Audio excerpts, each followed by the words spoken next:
오늘 추수감사 주일에 하나님께서 우리에게 주시는 선물은 우리 모두를 축복하셨기에 하나님의 자녀로 하나님의 자녀다운 복된 삶을 당당하게 살아가게 하시는 것이죠. 왜냐하면 우리는 하나님의 형상대로 창조된 하나님의 자녀이기 때문입니다. 창세기 1장 28절을 말씀해 보면 약속해 주신 것이 생육하라는 거죠. 번성하라는 것입니다. 땅에 충만하고 땅을 정복하고 그리고 모든 생물을 다스리는 이와 같은 놀라운 은혜, 특권을 주셨어요. 이것을 우리가 회복하여 하나님의 자녀로 당당한 삶을 살기 원하시는 것이 바로 하나님의 마음입니다. 우리에게 축복만 약속하신 것이 아니라 아담과 하와의 타락으로 인하여 이 창세기 1장 28절에 복된 능력을 잃어버렸기에 성자 하나님을 이 땅에 보내셔서 십자가에서 우리를 위하여 죽음으로 대속하게 하셨죠. 그리고 성령을 우리에게 주시며 오직 믿음만으로 하나님의 자녀로 다시 회복되는 능력을 주셨습니다. 그래서 우리가 누릴 수 있는 진정한 축복이라고 하는 것은 바로 잃어버린 하나님의 자녀로서의 장자의 축복을 예수님을 통하여 우리가 회복하고 하나님 자녀답게 어떠한 역경과 환난도 능히 극복할 수 있는 당당한 믿음의 삶을 사는 것입니다. 우리가 이 세상에서 어떤 사람을 멘토로 삼을 수 있습니다. 모델로 삼을 수 있죠. 그러나 실망하게 됩니다. 그래서 하나님은 우리에게 언약의 약속의 말씀을 주셨어요. 그래서 오래된 약속 올드 테이스트먼트 구약을 주셨고 뉴 테이스트먼트 신약을 주셨어요. 그래서 하나님 말씀 부여잡고 그 언약의 말씀대로 살도록, 또 이것을 우리가 수행하기가 어려우니까 힘들 때마다, 어려울 때마다, 안 될 때마다, 또 하나님의 참된 뜻이 무엇인가 분별해야 할 때 우리가 말씀 붙들고 기도하도록 기도의 능력까지 주셨습니다. 이것으로 하나님은 끝난 것이 아니라 하나님의 자녀된 자에게 그 영 속에 성령을 보내셔서 성령이 24시간 내주하게 하시고 우리와 동행하게 하셨습니다. 성령님과 동행하는 삶을 살게 되면 우리는 어떠한 역경과 환난도 능히 극복하며 즐거울 때도 슬플 때도 한결같이 하나님의 자녀로서 하나님 앞에 참된 감사, 이것이 바로 오늘 이야기하는 진정한 축복의 삶인 것입니다. 우리는 이미 살면서 많은 체험을 했어요. 살아서 역사하시는 하나님, 내가 기도할 때 기도 응답을 받았습니다. 하늘을 날 것 같은 기쁨이 넘치죠. 벅찬 감격이 있습니다. 또 기도 응답이 기쁘기만 한 것이 아니라 말할 수 없는 감동으로, 그래서 우리는 하나님 앞에 슬퍼서 흘리는 감동의 눈물이 아니라 하나님께서 응답해 주심에 또 하나님이 주시는 감동으로 감사의 눈물이 저절로 흘러나오게 됩니다. 우리 주변에 있는 식물은 비를 맞고 자랍니다. 우리 신앙인은 하나님이 내려주시는 단비, 하나님의 은혜를 덧입고 살지요. 하나님의 은혜 가운데 가장 큰 은혜 중에 하나는 내가 누구인가를 깨닫게 하시는 거예요. 나는 하나님의 자녀입니다. 아멘. 그렇기 때문에 하나님의 자녀로 당당한 믿음의 삶을 살게 하는 것입니다. 감사하는 마음이 내 삶 속에서 흘러나오게 되면 우리의 신앙생활은 기쁨과 감격이 넘칩니다. 그리고 세상에서 맛볼 수 없는 행복함을 신앙생활 속에서, 믿음이 연약하면 신앙생활은 나를 제압하는, 간섭하는, 어찌 보면 나에게 목줄이 채워진 것과 같은 부자연스러운 것일 수도 있지만, 그러나 은혜가 넘치고 성령의 충만한 은혜가 임하게 되면 우리는 신앙생활은 자유로운 것이며 하나님이 주시는 기쁨이 그 속에 가득 차 있다는 것을 온몸으로 체험하게 됩니다. 어떤 상황에서도 내가 하나님 앞에 구원받았으며 하나님의 자녀가 되었다는 사실 하나만으로도 우리는 기쁨의 삶을 삽니다. 그래서 우리가 진정한 감사, 이것을 회복해야 하는 것입니다. 그러나 우리가 참된 감사의 마음이 흔들리게 되면 우리는 금방 체크할 수 있어요. 은혜가 깊어져서 하나님 앞에 감사의 마음이 생기면 우리는 어떤 상황에서도 기뻐하며 감사하며, 그리고 환경이 전혀 바뀐 게 없어도 심령 속에 평강이 있고 하나님의 은혜에 진심으로 감사합니다. 그러나 은혜가 떨어지면 감사가 사라지게 되죠. 삶 전체가 흔들리고 신앙도 흔들립니다. 바꿔 이야기하면 우리의 마음속에 원망과 불평이 생겨나요. 이것은 나의 신앙이 침체되었을 때 나타나는 현상입니다. 오늘 성경 말씀은 짧지만 우리가 감사하는 삶, 신앙인에게 주어진 진정한 축복의 삶이 어떻게 이루어지는가를 가르쳐주는 말씀입니다. 그러면 내가 진정한 축복을 받아 누릴 수 있는 감사하는 삶은 어떤 것일까? 19절을 보겠습니다. 19절을 하반절을 보시게 되면, 자, 19절 우리가 같이 선포합니다. 시작. 시와 찬송과 신령한 노래들로 서로 화답하며 너희의 마음으로 주께 노래하며 찬송하며. 아멘. 우리가 무엇으로 하나님 앞에 감사하며 찬양하는가? 그것은 우리의 마음이라는 거죠. 너희의 마음으로 감사하라. 감사는 마음에서 우러납니다. 물론 이 마음은 성령께서 붙들어 주시는 영으로도 마음에서 감사가 나오고 찬송이 나오고 기쁨이 나오고 즐거움이 나옵니다. 오늘날 현대인들은 이 감사를 많이 잊어버리고 살아요. 왜냐하면 하나님은 말씀으로, 능력으로, 은혜로 우리의 영 속에, 우리의 심령 속에 영을 다스리고 마음, 혼을 다스리고 그렇게 해서 삶 속에서 감사가 넘쳐나게 만들어 주시는데 하나님의 영을 잃어버립니다. 그러다 보니까 혼의 세계만 남게 되고 몸만 남게 되죠. 그래서 현대인들은 그 마음을 물질로 채우려고 합니다. 더 많은 것을 소유하면, 더 많은 재력, 돈을 갖게 되면 행복할 것이라고 생각해요. 명예를 추구합니다.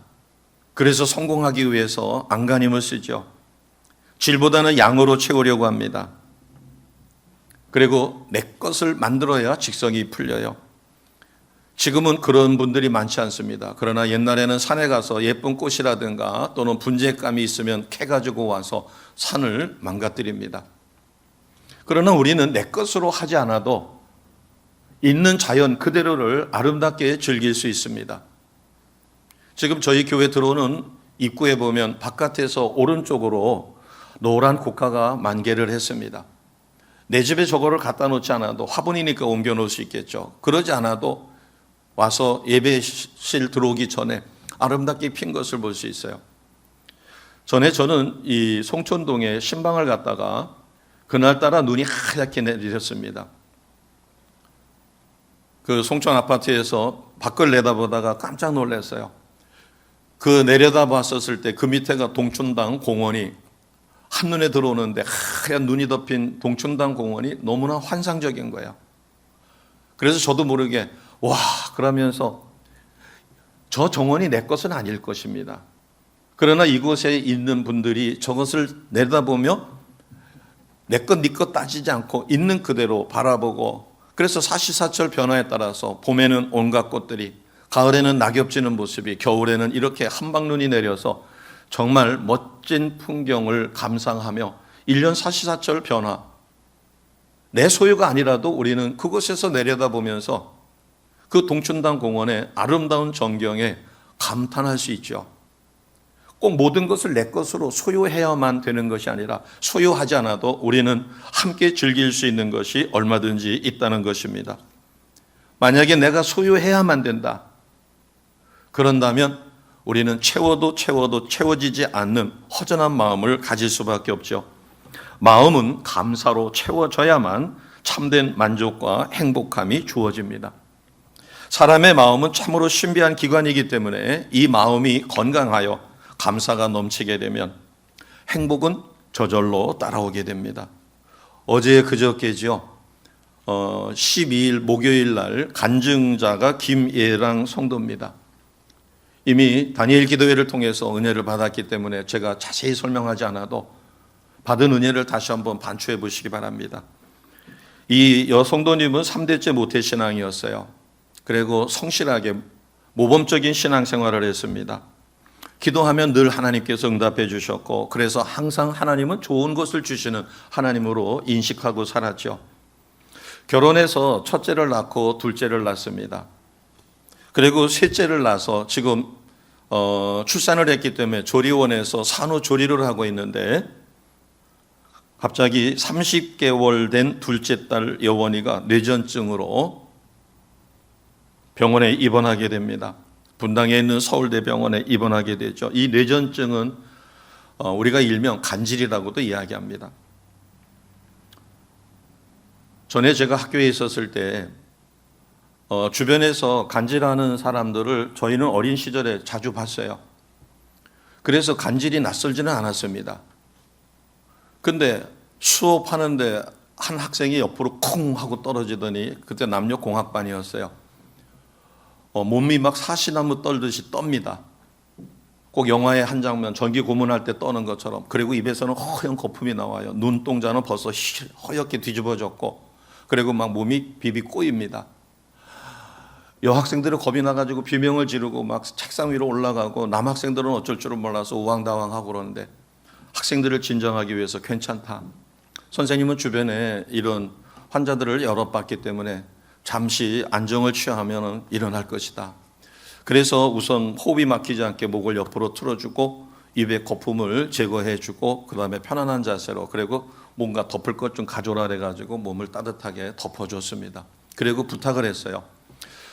길게 가면은 몇 분 내로 다시 원상복귀돼서 회복이 될 텐데, 회복되었을 때 이상한 눈초리로 쳐다보고 그러면은 오히려 더 스트레스를 받으니까 아무 일이 없었던 듯이, 본인은 모른다, 본인은 의식이 없어서 아무 일 없던 듯이 부시시 일어나서 책상에 앉을 거니까 내색하지 않도록 해줬으면 좋겠다. 그래가지고 그 위기 순간을 잘 넘겼습니다. 사실 저도 좀 두려움이 없는 것은 아니었죠. 막상 제 교실에서 제가 그렇게 경험해 보기는 처음이었으니까. 이 여월이라는 아이는 얼마나 심했던지 병원에 입원해서 하루에 그와 같은 발작이 20차례나 반복될 때도 있었습니다. 그러는 가운데서 내가 뭔가 하나님 앞에 잘못한 게 있나 해서 찾아서 일일이 회개하고, 또 감사한 것을 내가 감사 못한 게 있나 해서 이 여성도님은 감사거리도 다시 찾아가지고 감사했음에도 불구하고 심할 때는 하루에 20차례나 발작이 진행됩니다. 얼마나 힘들었겠어요. 그래서 주변에 중보기도를 어렵게 부탁합니다. 표현하기 어려운 삶의 고통이 시작되죠. 무려 80여일 동안. 제가 그 과정을 다 이야기할 수는 없습니다. 오늘 이 이야기를 하는 것은 김예랑 성도가 하나님의 응답에 대해서 7가지로 압축해 준 것이 있어요. 그리고 나서 그 다음에 진정한 축복이 무엇인가, 진정한 기적이 무엇인가. 첫째는 딸의 그런 상황을 통해서 딸이 고쳐지기 전에 엄마인 자기가 정말 진정한 회개가 무엇인가를 깨닫게 됐고, 그래서 하나님이 딸이 병이 낫기보다 엄마인 자기 자신을 변화시켜 진실로 회개케 한 것이 응답이며 감사였다고 얘기합니다. 그 다음에 자기는 사랑이 많고, 그 다음에 애정 표시도 잘하고 주변 사람들을 잘 보듬는 그런 성격이었는데, 하나님께서 너가 사람들을 사랑하지 않는다라고 책망하시더라는 거죠. 그래서 성경에서 말씀하신 참사랑이 무엇인가를 깨우쳐 주신 것이 감사하다.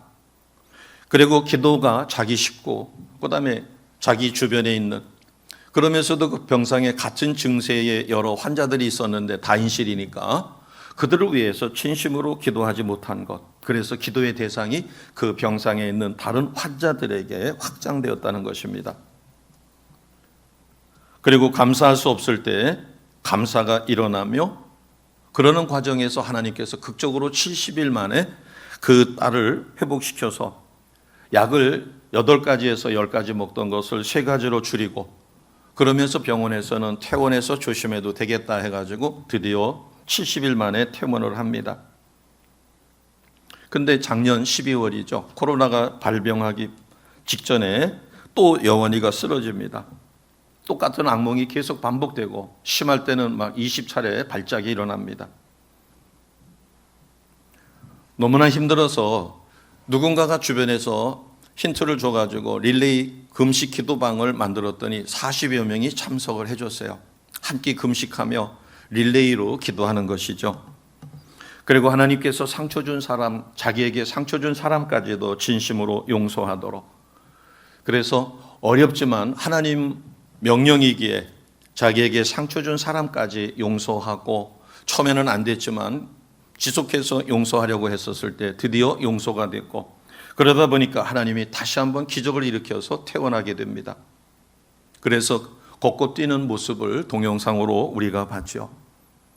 저는 여기까지는 일반 사람들보다도 그 고통의 정도가 작을 수도 있어요. 그러나 제가 크게 감동받은 것은 다음 말로 인해서입니다. 진짜 기적은 무엇일까? 그러면서 그가 그렇게 이야기했어요. 세상 사람들은 딸이 그 어려운 상황에서 두 번의 기적으로 회복해서 퇴원한 것이 기적이다. 물론 그렇습니다. 기적이죠. 세상 사람들이 보기에. 더군다나 수술을 해서 생명이 왔다 갔다 할 수 있고 위험할 수 있고 다시 깨어나지 못할 죽음의 세계로 갈 수도 있는데 건강하게 회복이 됐으니까 기적일 것입니다. 그러나 김혜량 성도가 그렇게 이야기하더라고요. 병상에 있을 때 걷기만 해도 생명이 부짐한데도 어떤 상황이라도 하나님 앞에 감사하며 간절히 기도했는데 코로나로 인하여 퇴원한 다음에 한 몇 주간, 한 6주인가를 바깥 출입을 못하다 보니까 어느새 자기도 깝깝해가지고 딸에게, 그 아팠던 딸에게 짜증을 내고 야단치는 자기를 발견하고 깜짝 놀랐다는 겁니다. 그러면서 그렇게 이야기하더라고요. 세상적인 기적은 힘이 없고 금방 잊어버리고 때로는 합리화해서 그 기적이 희석된다는 것입니다. 그러면 진짜 기적은 무엇인가? 네 가지로 이야기를 했어요. 첫째는 진심으로 깊은 기도하지 못하던 자기가 매일 하나님 앞에 진심으로 기도하게 된 것. 두 번째는 같은 병상에 불교 신자가 있었는데 별명이 아멘 동생이었답니다. 그가 드디어 하나님을 믿고 기도하게 된 것. 그리고 세 번째 기적은 하나님의 말씀대로 사랑하지 못했음을 깨닫고 회개하며 자신의 교만함을 내려놓을 수 있게 된 것. 네 번째는 감사할 수 없을 때 감사하며 하나님 앞에 찬양하게 된 것이 정말로 기적이다. 그러면서 더 큰 진짜 기적이 있다라고 부연했습니다. 저는 이 말에 너무나 큰 감동을 받았어요. 지금 우리는 이 시간 어느 누구도 제외 없이 하나님이 주시는 차별 없는 예수 그리스도의 사랑을 먹고 마시고 누리고 있습니다. 예수님의 사랑으로 우리는 예배 자리에 있고 예배를 드리고 있죠. 이게 예수님의 사랑 때문에 나의 공로가 아니라 오직 믿음으로 예수님을 나의 구원자 주님으로 영접했더니 하나님은 예수님을 통하여 우리에게 하나님의 사랑을 부어주셨습니다. 진짜 가장 큰 기적은 지금 이 시간에도 값없이 누리는 예수님의 사랑, 나를 죽기까지 사랑해 주신 십자가 사랑이 가장 큰 기적이다. 아멘입니다.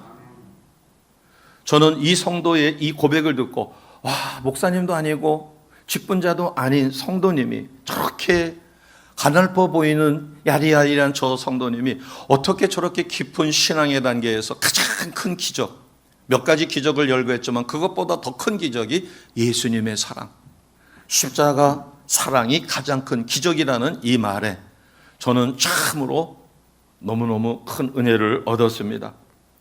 사람의 마음만 건강하면 무엇이든지 할 수 있죠.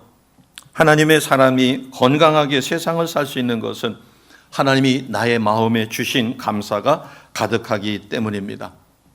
우리는 점검해 볼 수 있어요. 나의 마음이 병든다면 감사가 사라집니다. 그리고 나도 모르게 조그만 일에도 피곤해요. 짜증이 납니다. 그러다 보니까 원망하게 되고 불평하게 되고 다른 사람을 수용해서 그럴 수도 있지가 아니라 반발하게 되고 그러다 보니까 불화하게 됩니다. 그러나 은혜가 풍성하면 가랑잎이 바싹 마르면 바람이 불면 바스락바스락거리고 굴러가는 소리가 나죠. 그러나 은혜의 비에 촉촉하게 젖으면 바람이 불어도 날아가지도 않고 소리 나지도 않습니다. 내 마음이 바싹 마른 가랑잎같이 은혜가 떨어지면 바시락바시락 소리가 나고 짜증이 나고 내 마음의 평강도 사라집니다.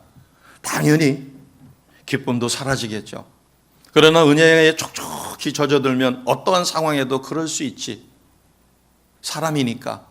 오히려 그가 불쌍하여 그를 위하여 기도할 때 눈물로 진심으로 그를 사랑하며 중보기도 하는 그런 가운데서 하나님의 특별한 은혜를 누리게 되어집니다. 이것이 마음이 건강한 사람이만 가질 수 있는 축복이에요. 자, 19절 말씀 다시 한번 보겠습니다. 시와 찬송과 신령한 노래. 하나님 주신 은혜에 우리가 감사하는 거죠. 그런데 무엇으로? 너희의 마음으로. 아멘.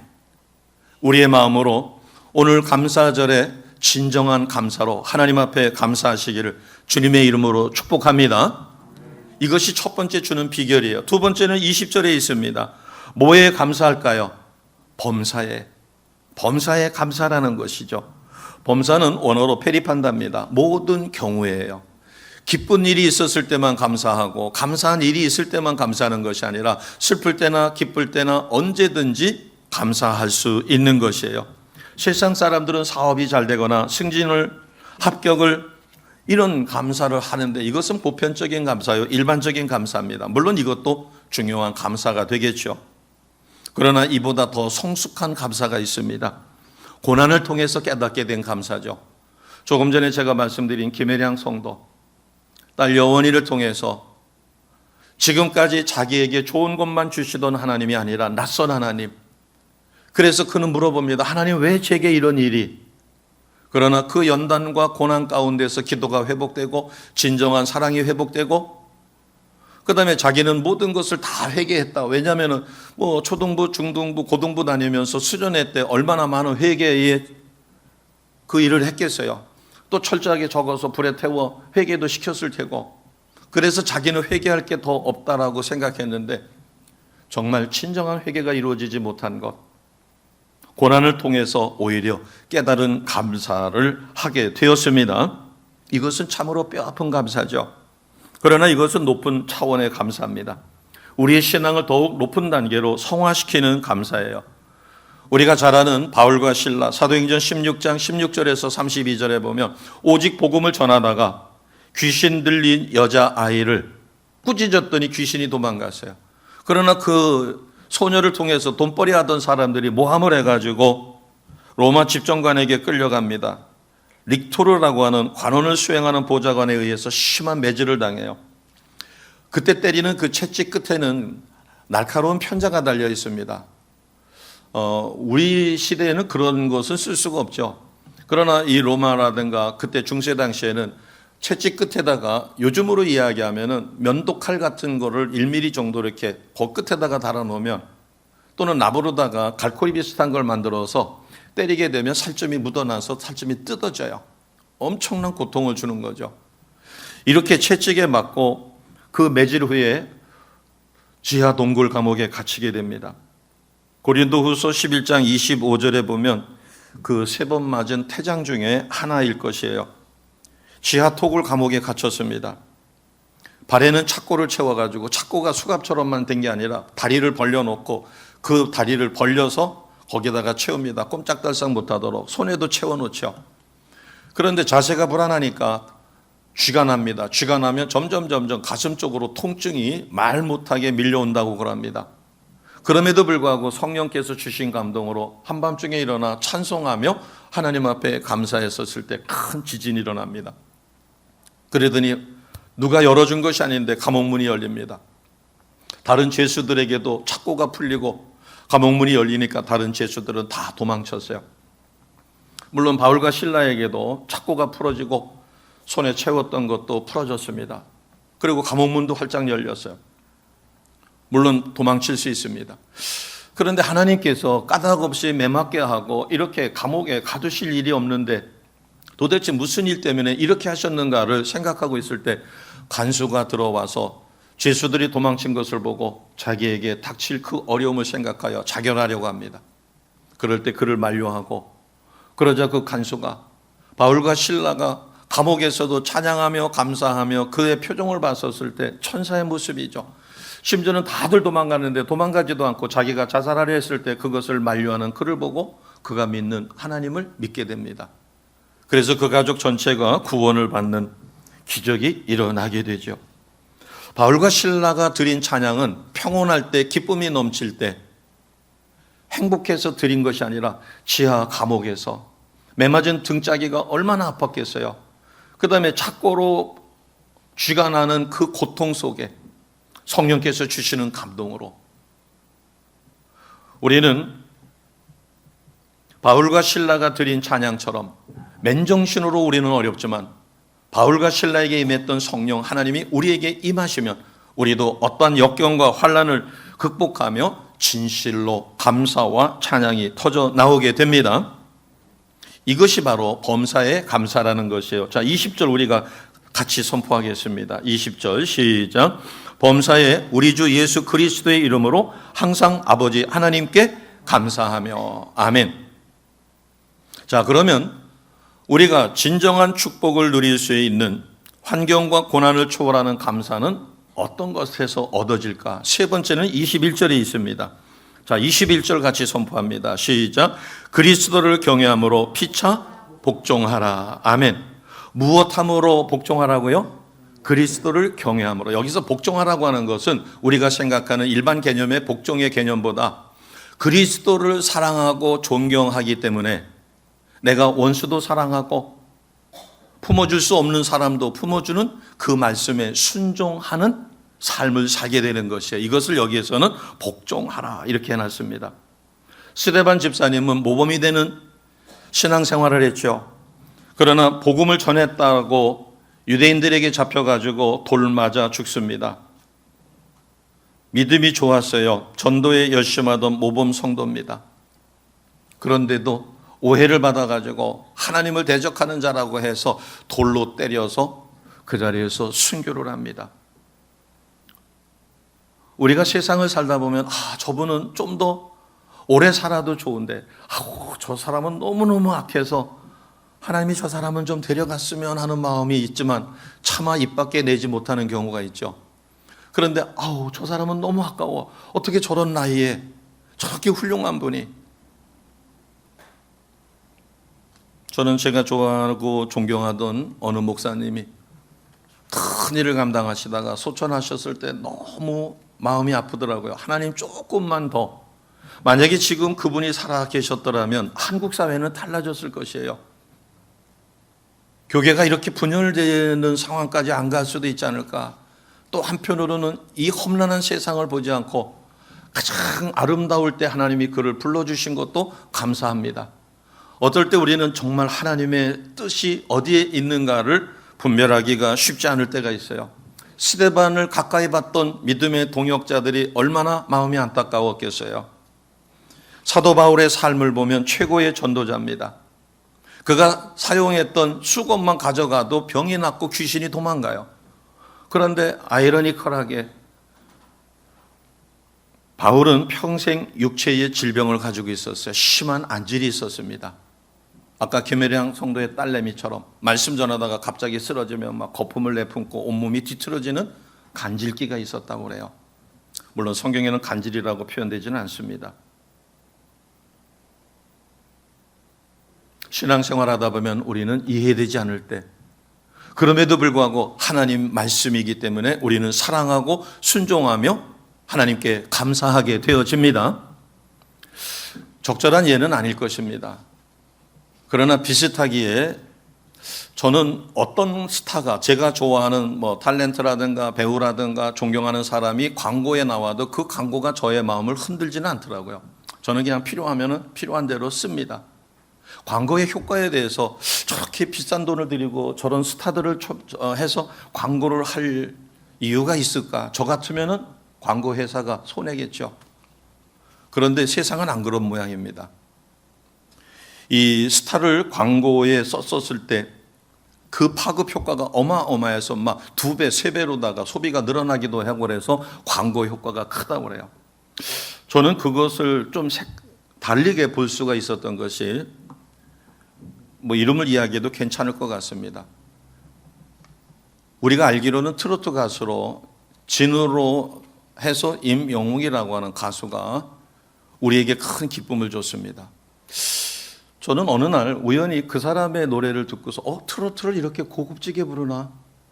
트로트가 이렇게 정말 고상하게 들리는구나. 저질스럽고 좀 이게 아니라 트로트를 어떻게 이렇게 부르지? 너무나 신선한 그 호기심에 그 노래를 찾아가지고 들어봤어요. 근데 이거 굉장히 고음에서 막 목에 핏대가 올라와야 되고 그러는데 어떻게 저렇게 편안한 자세에서 저렇게 고음을 소개하고 이 노래를 들으니까 마음에 감동이 오는 거예요. 코끝이 찡해지고 와, 도대체 어떻게 노래를 부르기에 이럴까? 그래서 호기심이 있어가지고 봤어요. 그 대신에 하나님 앞에 회개도 했습니다. 제 입에서 찬송이 나오는 게 아니라 샤워를 하다가 보니까 제가 들었던 그 트로트 노래가 나오더라고요. 그래서 막 의도적으로다가 바꿔가지고 뭐 살아계신 주 해가지고서는 그거를 떨치고서는 찬양으로 바꾸느라고 저는 고생을 많이 합니다. 그러면서도 나도 찬양을 부를 때 이런 창법으로 이걸 좀 배워야 되겠다. 그러다 보니까 여러 음악적으로 탁월한 분들이 그가 어떻게 노래를 부르기 때문에 많은 사람들에게 감동을 주고 이렇게 하는가 하는 것을 소개를 해놨더라고요. 제가 오늘 전하려고 하는 것은 광고 효과 때문에 그래요. 왜 광고 효과 때문에 그런가 하면 그가 어떤 유명한 가수, 자기가 존경하는 가수의 곡을 리메이크 해가지고 불렀어요. 그런데 대단히 잘 불러가지고 그래서 그 가수의 노래가 크게 부각을 드러내지 못했었는데 굉장히 그 순위 막 1위까지 올라가게 됐어요. 그래서 이제 인터뷰를 하는데 그 가수가 그런 이야기를 합니다. 우리 어머니가, 자기 그 가수의 어머니가 그 임영웅 노래를 너무나 좋아해가지고 진짜 팬이 되는 거예요. 그런데 어떻게 변화가 됐는가 하면 어느 자동차를 선전했는데 그거는 비싸니까 못 바꾸고 그 가수가 광고하는 상품으로 바꿨다는 거예요. 전에는 유명한 치킨을 사서 이렇게 배달시켜서 먹었는데 그 임영웅이라고 하는 사람이 나온 치킨으로 바꾸시더라는 거예요. 그래서 아니 어머니 왜 이거 드세요 그랬더니 임영웅이가 선전하는 거라서 내가 그를 좋아하고 그가 나에게 많은 감동을 주니까 나는 거저 은혜를 받는데 최소한 내가 그 사람이 선전하는 거라도 사줌으로 해서 그렇게라도 나는 고마움을 표시해야 되겠다. 그래서 치킨을 바꾸더랍니다. 커피도 바꿨대요. 피자도 바꿨대요. 그리고 샴푸도 바꿨답니다. 와, 건강식품도 드시지 않는 분인데 그거를 시켜가지고 드시더라는 거예요. 그래서 자기 어머니가 그 어머니의 아들도 유명한 두 글자의 가수입니다. 서울대까지 나왔고 새 아들을 서울대까지 잘 보낸 인텔이 어머니예요. 그런데 자기가 은혜를 받았다고 감동을 받았다고 그 노래를 듣기만 해도 너무 좋다고 생활 습관 패턴을 바꾸더라는 거예요.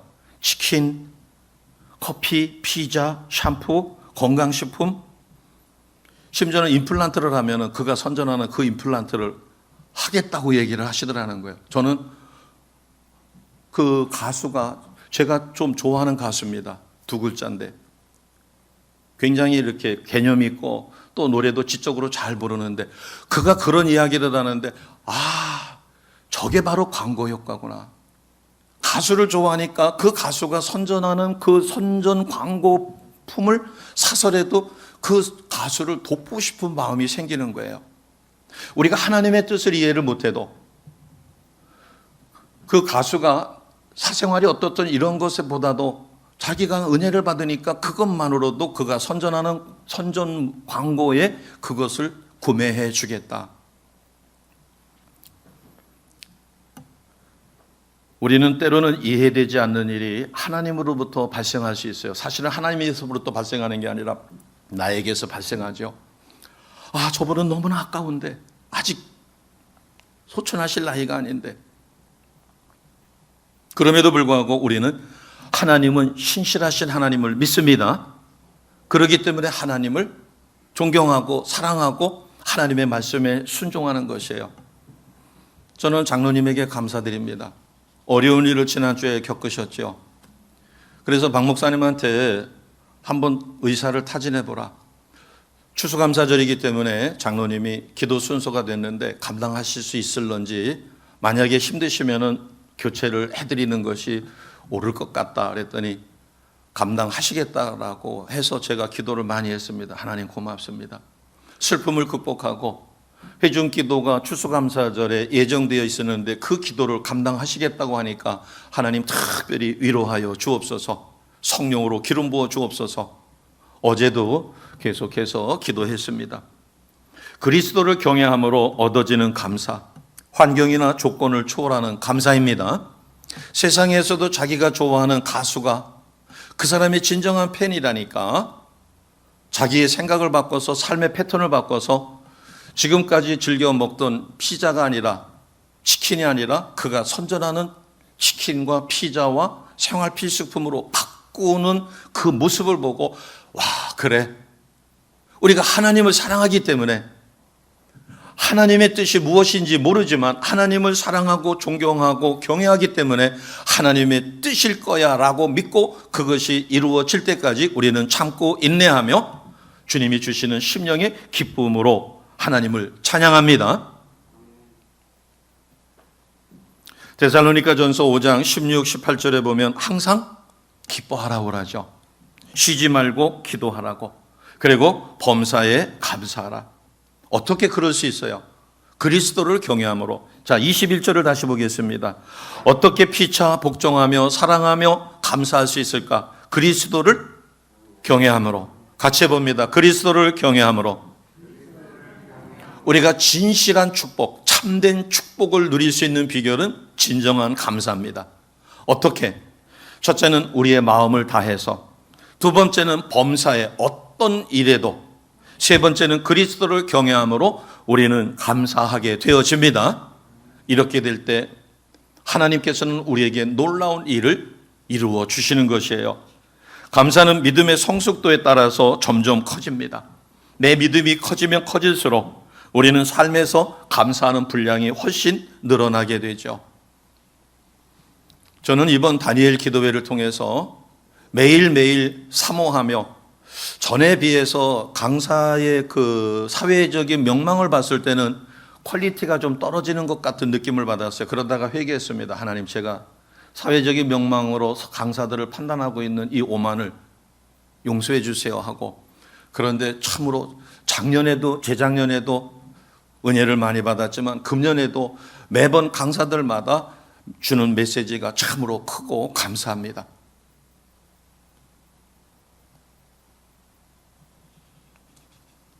믿음의 성숙도에 따라서, 그래서 저는 그렇게 생각해요. 저가 마음이 분산되고 흩어지지 않도록 새 성전을 찾기 위해서 다니고 여러 곳을 보고 그러면서도 기도하고 하는 것이 결코 쉽지 않은 모양입니다.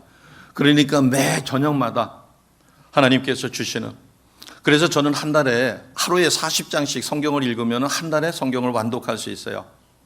그것은 누가 저에게 주신 도전인가 하면 김상숙인가요? 김성숙 그 권사님이 그렇게 200독인가 얼마를 했고 말씀이 그대로 믿어지고 믿어진 말씀대로 선포했었을 때 놀라운 하나님의 역사가 일어나는, 그것이 저에게는 큰 도전을 줬어요. 그래서 계산을 해보니까 하루에 40장씩 성경을 읽으면, 마침 누가 새 성경을 선물을 해줬어요. 그래서 하루에 40장씩 읽고 만약에 부족하면 그 다음날 더 읽고, 이렇게 해서 한 달에 한 번, 그러면 1년이면 12번을 읽게 될 것입니다. 물론 기도원 같은 데 들어가면 3, 4일 만에 성경을 완독할 수도 있죠. 하나님이 주시는 변화, 감사.